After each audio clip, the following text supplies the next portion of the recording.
Hello mga kasari, kumusta po kayo? Welcome back to my YouTube channel. For today's video, ay share ko po ang mga kunting tips sa mga magbabalak po dyan na magtayo ng sari-sari, lalo na itong taon na ito, na talaga naman mag-workout ang negosyo. So bago po diyan, mag-display mode muna tayo mga kasari. So ito, nagpabili lang ako sa aking suki na tricycle. Kunti lang naman ang pinabili ko, mga ilang items lang ito dahil marami pa ako mga stock sa aking tindahan. Kaya siguro mga worth of 2,000 pesos lang ito.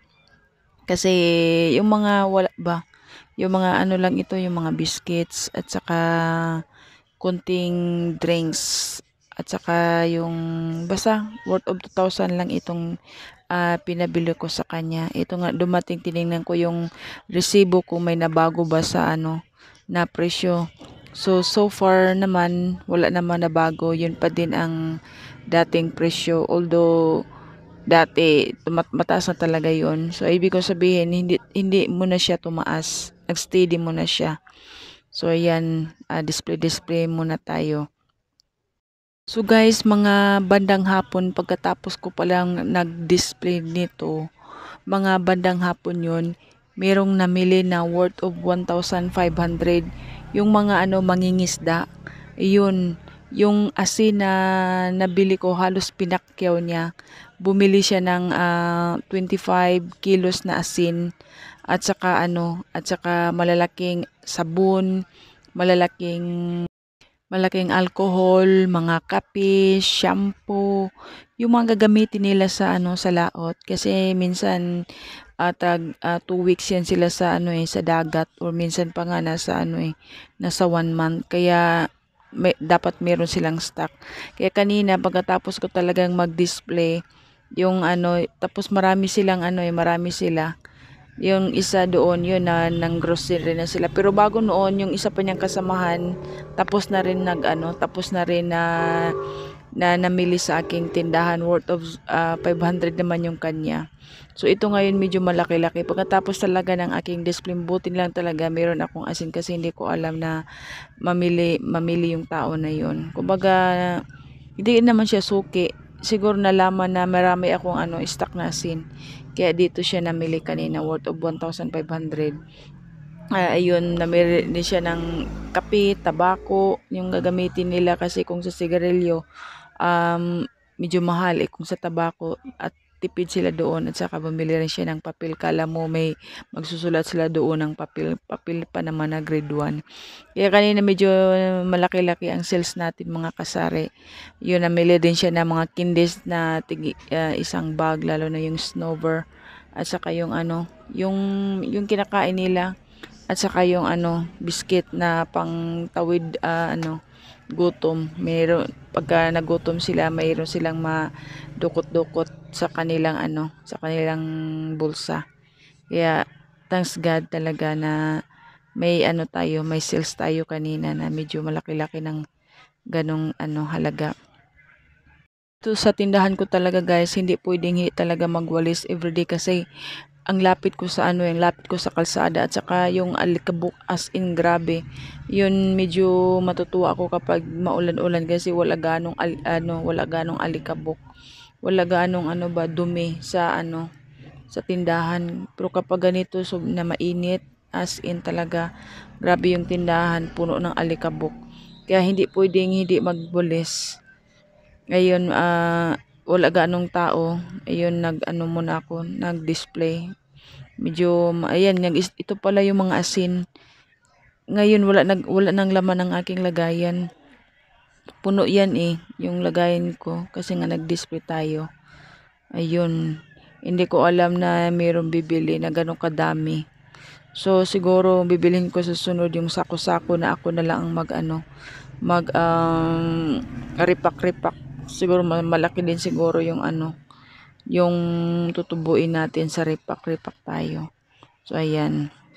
So display tayo, walis-walis ng konti.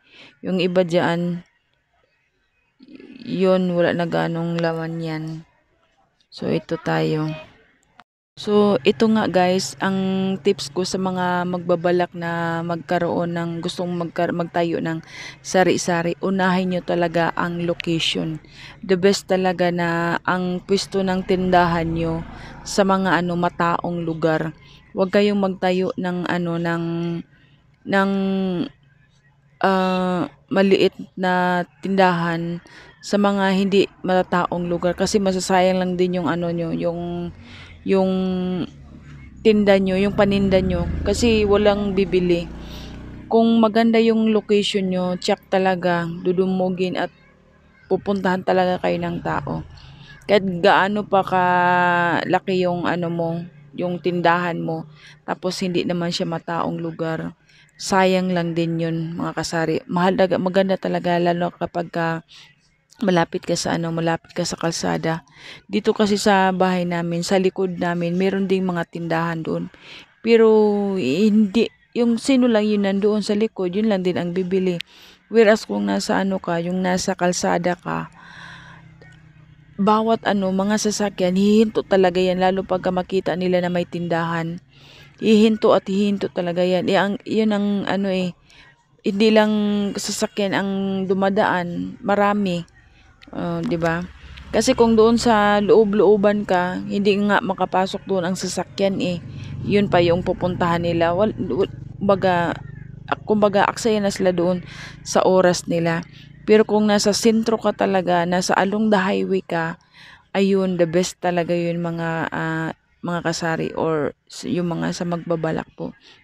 I suggest na find the best location para maitayo nyo yung inyong sari-sari or kahit anong klaseng negosyo. Basta nasa kayo, nasa magandang pwesto kayo. At yun, tsak na lalago talaga yung yung negosyo nyo. At saka guys, wag talaga kayong magpapasok ng utang. At pangalawang tips pala mga kasari, dapat support ang partner sa buhay sa sa mga plano nyo kasi para maganda yung magandang smooth ng ng negosyo nyo. Hindi pwedeng magkasalungat.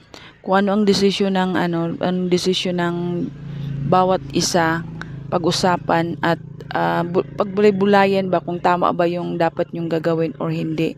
Dapat nakasupport si Mister, dapat nakasupport din si Mrs. kung ano ang mga desire.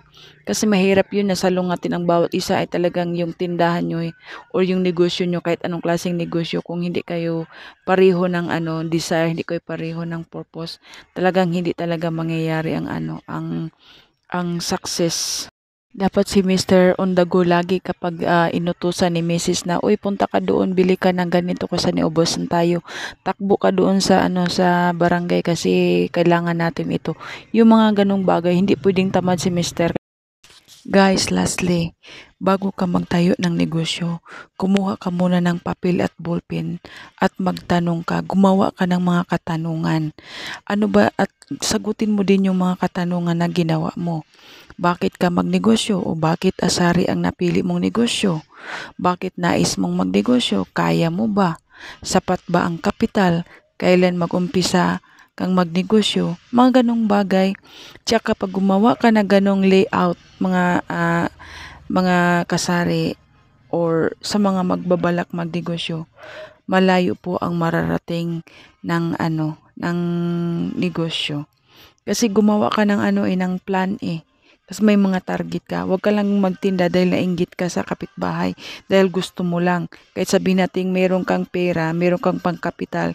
Pero kung yun lang ang dahilan mo dahil nainggit ka sa kapitbahay mo, tsak hindi talaga yan mangyayari ang desire ng puso mo. Hope may natutunan po kayo mga kasari. Bye-bye. God bless.